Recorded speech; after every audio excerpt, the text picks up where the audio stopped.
Hey friends, it's Jen, and welcome to Good God Talks. I love spending these few short minutes with you in each episode as we draw near to God together. Today we're concluding our series looking at the names of Jesus that are listed for us in Isaiah 9 verse 6. He is our wonderful counselor, our everlasting Father, our mighty God, and our Prince of Peace. And we're asking for Jesus to show us more about what that means for each of us personally, for us to know him more in that way. And today, our focus is knowing him more as our Prince of Peace. I was reflecting on an interaction between Simon Peter and Jesus during Christ's ministry here on earth. It's recorded for us in Matthew chapter 16, where Jesus asks Simon Peter, "Who do you say that I am?" And Simon Peter answers him, and Jesus tells him that he's blessed because this revelation didn't come to him from men, but from the Father in heaven. God uses people to speak with us all the time. And so I'm not in any way diminishing or discounting the ways that God speaks to us through other humans. But there's a difference between the insight or the understanding that we receive from another person and the revelation that God gives to us. My prayer as we go into this episode today is that God would bring fresh revelation about what this means for you.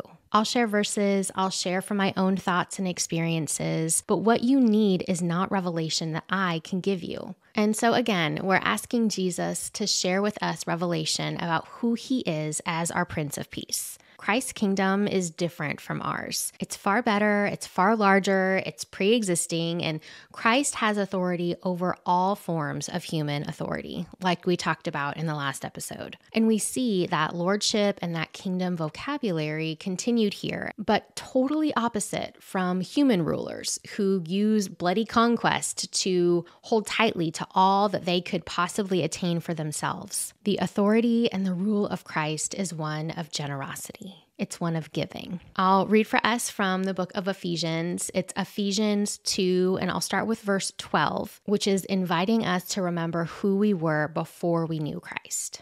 Remember that you were at that time separated from Christ, alienated from the commonwealth of Israel, and strangers to the covenants of promise, having no hope and without God in the world.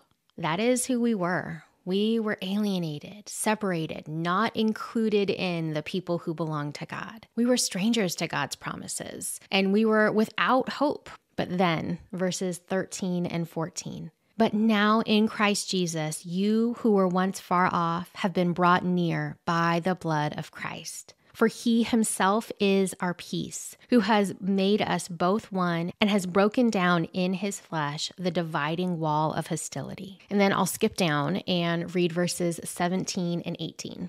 And he came and preached peace to you who are far off and peace to those who are near. For through him we both have access in one spirit to the Father. Jesus himself is our peace. He is the one who reconciles and brings us close. Those who were near and those who were very far off, all who were without God and without hope, through Jesus can receive hope and receive God. One of the definitions I found for this title, Prince of Peace, means the one who removes all peace-disturbing factors and secures the peace. Now, as we listen to that today, some of us likely have peace-disturbing factors in our lives. Maybe it's in a relationship or your job or in your home. But if our Jesus is our Prince of Peace, then here, by his authority, he removes all peace-disturbing factors. That speaks of a few different things to me. One thought it brings to mind is how Jesus might want to remove peace-disturbing factors from your circumstances. Another thought it brings to mind is how Jesus might want to bring himself into those circumstances so that those factors can no longer disturb your peace.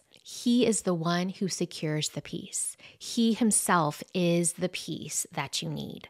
I don't want to assume for me or for you what that looks like for us today. But the good news is that we don't have to assume. We can ask Jesus to show us. We can ask Jesus for a fresh revelation of what that looks like for each one of us personally. We can keep participating with him and responding and receiving him as our Prince of Peace, who brings in peace wherever he goes. And so here's today's question. Jesus, how can I know you more as my Prince of Peace?